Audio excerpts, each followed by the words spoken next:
In a world of skepticism, we all need reminders about why we believe what we believe. Welcome to the Creation Today show. I'm your host, Eric Hovind. Let me tell you something that I know about you. You want to be right. Everybody wants to be right. We don't want to follow something that is false, and we don't want to follow something blindly. You want the facts, and you want the facts that allow you or give you the ability to incorporate apologetics, defending the truth of your faith, into your daily life. If I asked you, do you believe the Bible? Many of you would say, well, of course, yes, I believe the Bible. But if I asked you why, some of us would have a hard time coming up with really good reasons. If I asked, do you serve an amazing God? Many of you would say, absolutely, Eric, I serve an amazing God. But if I asked for some response on why or how do you know God is so amazing, some of you might kind of wonder. Well, every once in a while, we need reminders of just how awesome our God is. And let me tell you something, if that's you here at the beginning of 2022, after a couple of crazy years in our world, and I don't think it's going to get better. I think it's going to get worse personally. I think things are going to get more crazy as we keep on going.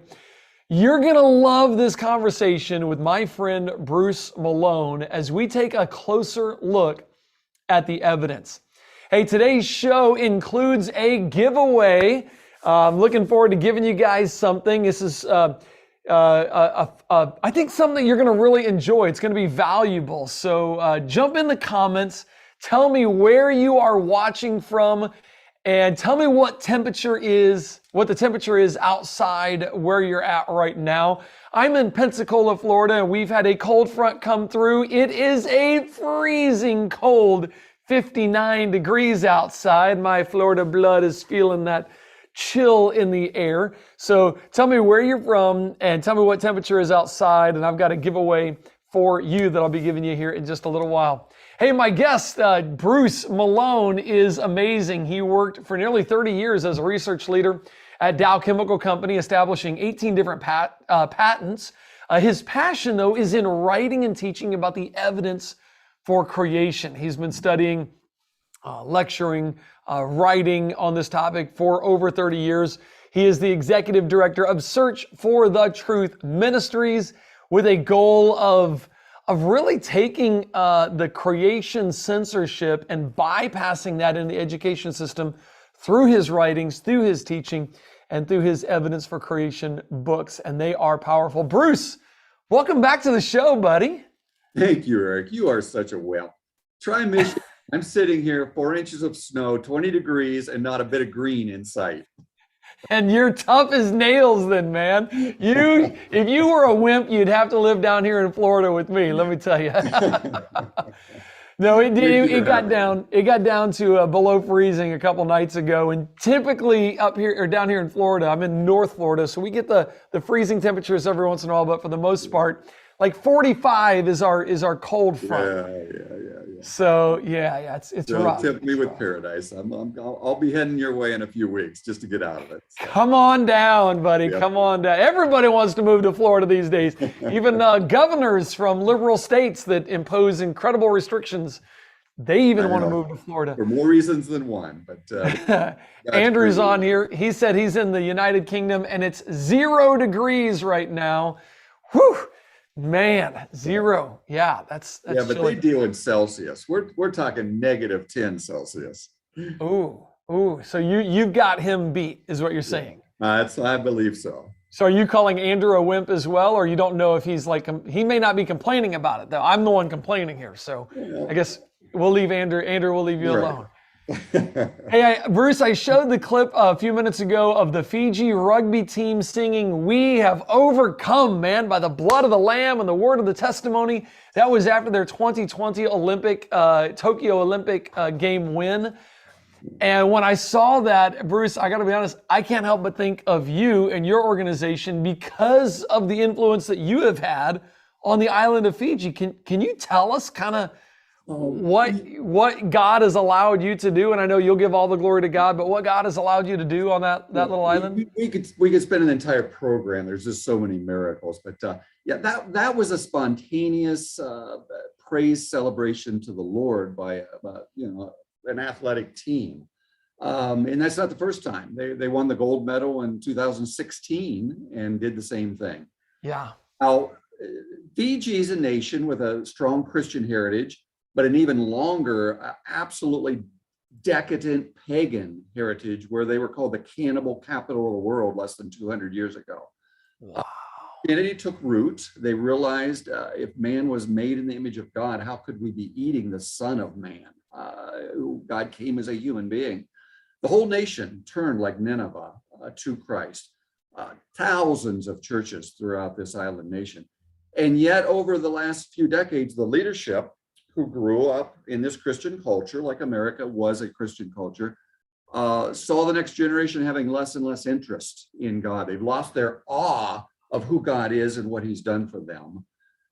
So we, I believe in God-ordained miracles, were given permission by the Department of Education to go into every public high school in the nation, over 65 of them, and do a 1-hour science presentation showing them how the biblical viewpoint, the Bible, authoritatively speaks on issues of history, science, and reality. It can be trusted, and they leave every student with one of these books that we'll be talking about today. Now, we retitled it in Fiji. It's not called A Closer Look at the Evidence. It was called Pearls in Paradise. But close to 100,000 students got their own personal copy of this full color hardcover book, where every day of the year says this subject dealing with something they can see in nature and tying it back to science and reality. They've shared it with family and friends. It's highly likely that probably 20 to 50% of those young men on that soccer team had seen this book. So it's impacting lives. It's tying truth, history, science, and reality back to the Bible. Whereas in America, we work overtime to disconnect those things from the Bible. So it's really, really neat to see those young men praising the Lord. I was blown away and shocked when I saw that. And of course, I had heard about the work that you had done distributing those books. I mean, we're talking containers of books throughout the public school system there in Fiji. And I just go, wow, that is seeing and getting the truth right where it needs to go. And the work that you've done, by the way, I've got a couple of your books. I got A Closer Look, and by the way, we're going to be giving away something to you guys here in just a minute to do with that one. I've got your Closer Look at Prophecy, and then your Search for the Truth book. And I know you've got several. You've got quite a bit of stuff, and I encourage people to check out your website, which is searchforthetruth.net. Searchforthetruth.net. There you can see it on the screen. Searchforthetruth.net. But I love the work that you've done and the fact that you're doing it first class. And that's okay. I want to get into today. I mean, here we are beginning of 2022, and we're looking at a world that is continually questioning God, continually questioning, is his word right? Is this world really created by him? And so to start, before you start though, I know you got several things you want to share. Before you start, I need everybody watching, and I'm seeing, okay, we got a bunch of people on YouTube, got a bunch of people on the different Facebook pages, and we got a bunch of people here joining us. Okay, so to everybody, I need you to practice something for me. I need you to practice saying the word wow. Okay, so on 3, everybody just say it out loud wherever you're at. If you're working or you're at home still in your pajamas, ready? 1, 2, 3. Wow. Now, I'm telling you, what you're about to hear, that whatever you just did was not good enough. I need you to enunciate it. I need the what to be really good. Try it one more time with me, because you're going to use this throughout this show. Ready? 1, 2, 3. Wow. Okay. I mean, Bruce, I've heard you speak before, man. We're going to use that over and over and over today. So here we are, beginning of 2022. We need some reminders. Take us down a path at a closer look at the evidence. By the way, your book is broken up as a devotional day by day, and you cover biology, astronomy, prophecy, uniqueness, history, microbiology, logic, so many different topics in here. It's incredible. Where are you going to take us today? Well, hang on just a second. I'm going to talk while I'm getting this thing set up. Okay. I guess I want to start by saying, as I go out and I speak and I teach, one of the most common things that happens every time is that parents and grandparents, they come up and say, our kids, they don't seem to have any interest in God anymore. They grew up in a church, but where's that interest in who God is and what he has done? So I kind of tell them they've lost this awe of who God is. A young child, you don't have to teach them to say, wow. My 4-year-old grandchildren, our backyard was filled with clover that was in bloom. It was like, it's a bunch of white weeds everywhere. And I'm thinking, what is it with all the weeds in my lawn? The 4-year-old goes and throws herself face first into these white flowers and just lays there in awe of the beauty that God has built into a weed. And that's what I'm talking about. Our school system goes out of its way to teach everybody, all the students from kindergarten all the way through college, that everything can be explained without God. There's no need for God to explain anything that's going on, any of the beauty or of creation. So hang on. Okay, you may need to help me. I'm having trouble pulling up the slides I'd like to show as we get started, looking at some of the things God has made. Okay, are you on PowerPoint right now? Or are you looking at your PowerPoint? I am, but if I go full screen, I can't see your screen.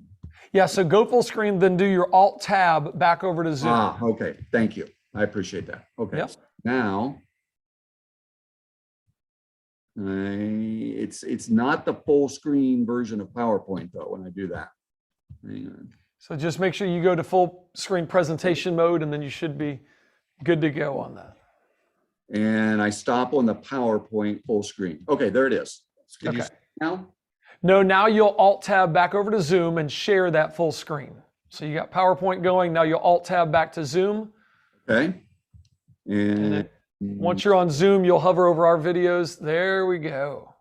So is it full screen? It looks like it's coming up. I'm not sure yet. Give me just a second. It's thinking. It's not. You shared the other one, so let me stop that share. I apologize for this. No problem. We know how that goes. Okay. Try that again. Hit the share, but try to share the full screen PowerPoint instead of your kind of behind the scenes PowerPoint. So I'm clicking on it. I'm hitting share. Okay. There we go. That's it. I see it.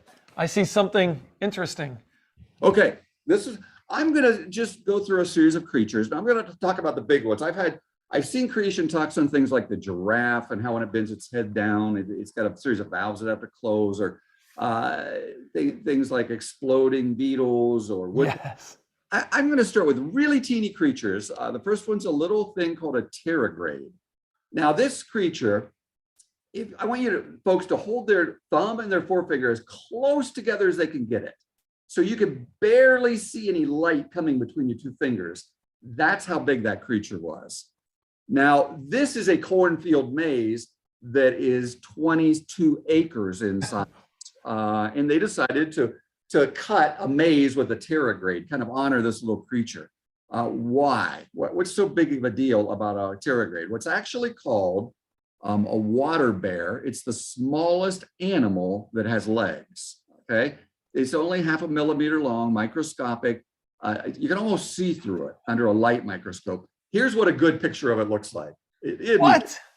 Just like a little teddy bear. What? That's not a real image. There's no way. This is a real image of this real creature, okay? What? Now, let me give you some of the characteristics of the tardigrade that'll just blow your wow scale off the scale. First of all, you can't asphyxiate this creature. It can survive in the vacuum of space for weeks. Just goes dormant, shuts its body down, give it a little oxygen, comes back to life, okay? You can't asphyxiate it. You can't irradiate it to death. It can survive 1,000 times the background radiation we have here on Earth, like inside of a microwave or something. Okay, it won't die. Just functions just perfectly fine. You can't crush it. It's like if you hit it with a hammer, if you step on it, it will withstand pressure 6 times greater than the deepest ocean. About 1,000 pressure, will not die. Not done, okay? Can't irradiate, can't crush it, can't asphyxiate it. Here's another view of another variation of the tetragrade. You can't boil it to death. You can take it right up to boiling point of water. It will not die. You can't dehydrate it. They found tardigrades left in tombs for hundreds of years. Put them back into water, they come back alive. And lastly, you can't freeze it. No way. Almost absolute zero. They found them frozen in glaciers for 3,000 years, and they come back to life. I mean, we see all these superhero films about immortals and you know, the Wolverine guy, you know. Yeah. And God made such a creature. Now, evolution will just say, oh, wow, look how useful those features are. It must have evolved them. See, this is the problem. They criticize Christians for saying, well, God made these characteristics. He programmed the DNA to give these abilities to this little creature. And yet they'll say, oh, you're just throwing the God word at it, and that somehow explains it. Well, actually, it does, because design and programming, there's a designer and a programmer. They throw the word evolution at it. Oh, it just evolved. But you can't explain how in a step-by-step process these abilities could have evolved from a creature that didn't have these abilities. So we're both based on a faith to a certain degree, but one of them has a causation, God, a designer. The other one just uses a word without the explanatory ability.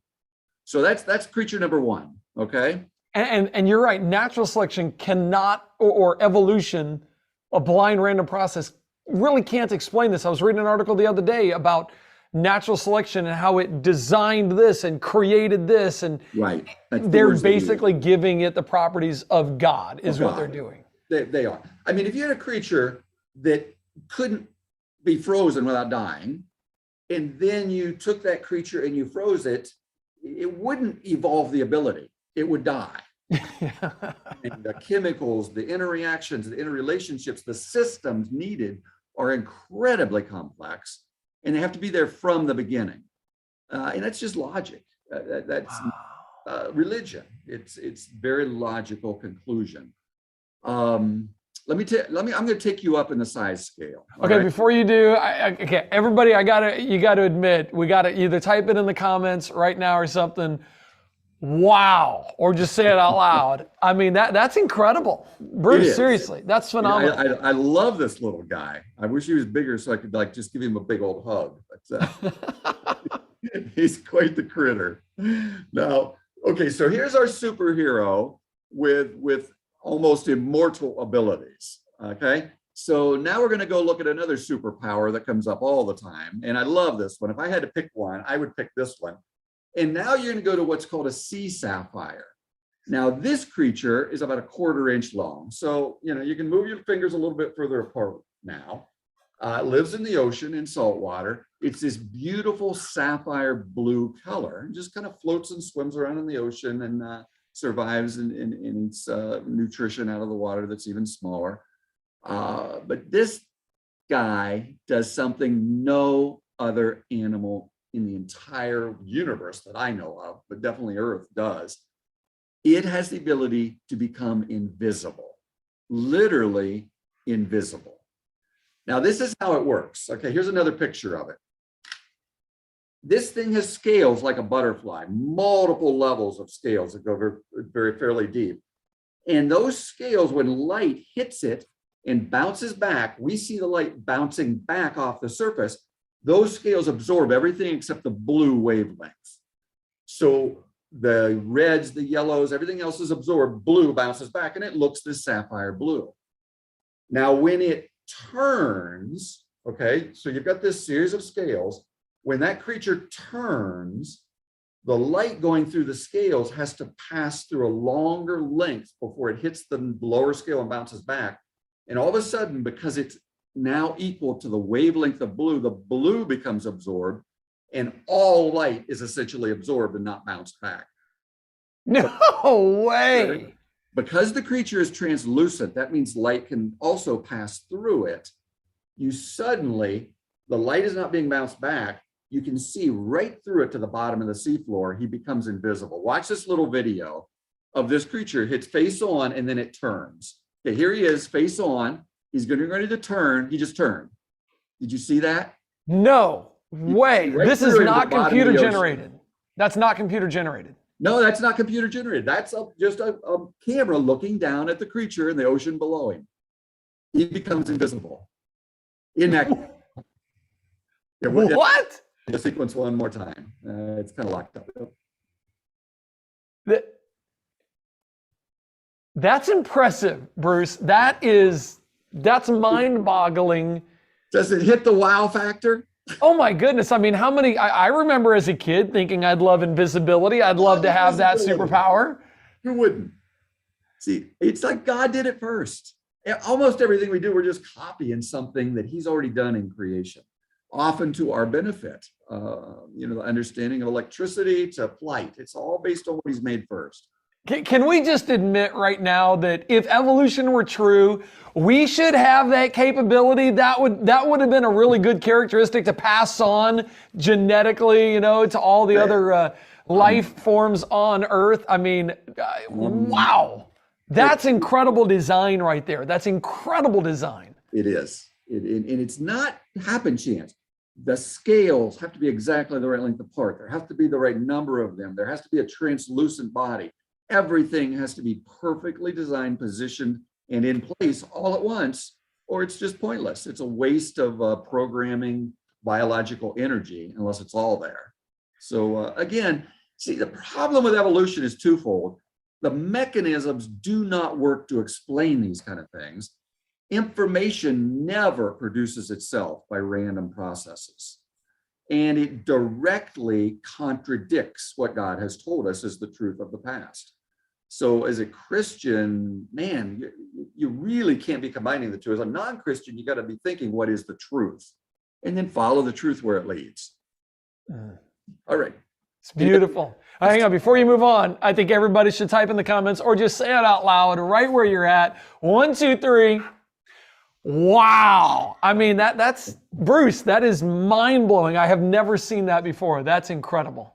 All right, let's just real quick talk about bees. Bees are well studied. And there's been all sorts of discoveries to show how they communicate, how they fly, how they maintain a hive, how they keep it warm, how they do the honeycomb structures. But Princeton University researchers about a decade ago decided, well, let's just see how well they can learn something new, because they've got the brain about the size of a grain of sand, okay? Princeton's brain, these guys, PhDs study, they're a little smarter, a little bit bigger brains. So what they did, they took a bunch of hives, they got the bees all back in their hive, and then they put a really rich source of food about 150 feet away, let the bees out, and they knew which ones came from which hive. They timed how long would it take a bee to go find the food, come back to the hive, tell the other bees from that hive where the food was, and then have a bunch of bees from that hive show up at the food source. You following me so far? I'm following you. It took about 10 minutes. Now, we've known this for years. Bees, they come back and they do a dance. See, the bee in the middle of this picture is kind of wiggling his butt. Well, he doesn't do it at random. He wiggles his butt and moves in a line exactly a certain number of degrees from the way the honeycombs are lined up. And where the sun is positioned, the difference tells them which direction to fly to find the flower. Now, we've known this for decades. He goes around and does this dance a certain number of times to tell them how far the food source is. Now, here's a problem for evolution right away. How did the other bees know what this bee was telling them? I mean, suppose you've got a bee comes back, he finds food, and he starts wiggling his butt in the middle of a hive. The other bees are going to say, well, George is having an epileptic fit. They have no idea what he's telling them. See, how does that happen? But he does. Well, then the researchers moved the food 300 feet away, released the bee, the one found it, came back. The other bees were there again within 10 minutes. Did it a third time, 450 feet away. It didn't seem to be distance related. From when the first bee found it to when the other bees got there was again about 10 minutes. Then they did it a fourth time. The food is now 600 feet away. But when they went to move the food and put it there, the bees from that hive were already hovering around waiting for them to show up with the food. They had calculated the pattern. No, they did not. The sequence, and they're saying, well, where's our food? You did this 3 times. It ought to be here by now. They outsmarted the Princeton researchers. Are you kidding? With their brain the size of a grain of sand. Now, if you can't see the design of God in all this, it's just phenomenal. That is, okay, so I had heard about the pattern, the wiggle pattern, so they can tell how far things are away. That's a wow factor. The fact that the honeybee can fly, the fact that the honeycomb is the best designed shape to store the most food and have the most strength and all these different things. But I had no idea that they would actually replicate a pattern that was taking place in research. I mean, it requires memory. It requires, logical thinking. It requires trajectory. All of that's programmed into this little brain. And because why? Well, evolution would say, oh, that's useful. I guess it evolved. That doesn't explain it. It's intelligence on an insect level, coming from the ultimate of intelligence. That is incredible. And yes, Amanda and Ithaca, I am watching the comments. I'm trying to. So thank you guys for making those. And I'm watching. So can you guys just type this right now about the honeybee? Can you guys ready? Get ready to type this. 1, 2, 3. Wow. I mean, that's mind blowing. Listen, I know you got some more you're going to share with us, right? Sure. Oh yeah. Okay. Well, before you do, I want to give something away. Bruce, I hope it's okay. What I did is I took your book, A Closer Look at the Evidence, which is one devotional for every single day of the year so that you can be wowed every single day by the God who created you and designed this universe. And then you can take that wow factor into the world and use it as apologetics, as teaching somebody the truth about God every single day. I took the first 10 devotionals that you did and I made a little ebook so that people could have this. I want you to get this ebook. Kent, show them that image. All you have to do is go to creationtoday.org / and then the word evidence. creationtoday.org / evidence for his book, A Closer Look at the Evidence. creationtoday.org / evidence. And right there, you can either get the entire book, which is a phenomenal read and one that I think you guys ought to have. Great one to do devotions with the kids or with the young people. But you can at least download the first 10 of those so you can just experience this over the first 10 days here of January and just enjoy that. Bruce, thanks for the work that you did on this. You're welcome. It's truly... There were 2 science teachers 10 years ago that helped pull all that together. We recently updated it and made it full color hardcover. But we give permission for anybody to use anything that's in any of our materials. It's copyrighted so people can't reproduce it to sell it and make a profit, but to use, to teach, to share, we just give permission to people to put it to use. So use it in their Sunday school, their small group, Absolutely. Make a couple photocopies of a page for their class. There's churches that use that as the center section in a newsletter every week that comes out in their bulletin. Just that reminder God's behind it all when the world is denying and attacking that as a foundation for truth. I love that, man. You obviously have done a lot of work on this, so thank you for just pouring your life into something that makes it easier for us to say wow to God every single day, just every single day. Yeah, we've actually, over that period, we produced 4 of these devotionals, and each one has different examples like you're hearing here on today's show. So hang on, this is version number, or this is number 1? That is actually the most recent one. Right. Before that was called, well, you don't even have my other ones right now. No. It was called, Have You Considered Evidence Beyond a Reasonable Doubt? The one before that was called Inspired Evidence, Only One Reality.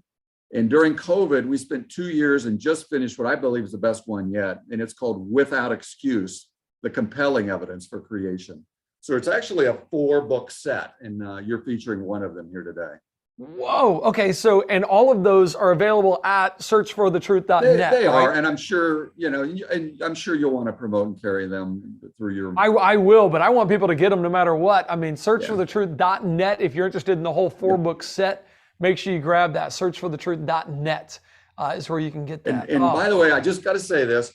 Over the last 6 months, we have also filmed about 70 little 1 to 2 minute videos where you get to hear the same sort of things you're seeing on PowerPoint, but it's a live video with all sorts of animation and video footage. And they come out once a week. You go to my website, it's the first thing you'll see. Actually, I've got one of them. Can I play? I'm going to stop your screen share. If you don't mind, that'd be great. You have to start your screen share here again in just a minute. But let me show you. Let me show you. There we go. I don't know which one you picked, but it's the I thought it was great because it was so cold out. It's the why do trees lose their leaves in the winter? Sure, that's one of the first ones. But it is, yeah. I know you've done more and more and done more and more work on them, but can't show them that video real quick. Why are there so many different kinds of trees? There's 2 basic categories. Deciduous trees, which lose their leaves in the fall, and then there are the pines, evergreen, spruce, fir trees that don't lose their leaves, and they stay green all year. Well, deciduous trees lose their leaves because their sugar flow and water flow is shut down, the leaves die, and they fall off after changing to beautiful colors. But why do they fall? Why don't they just stay green all year?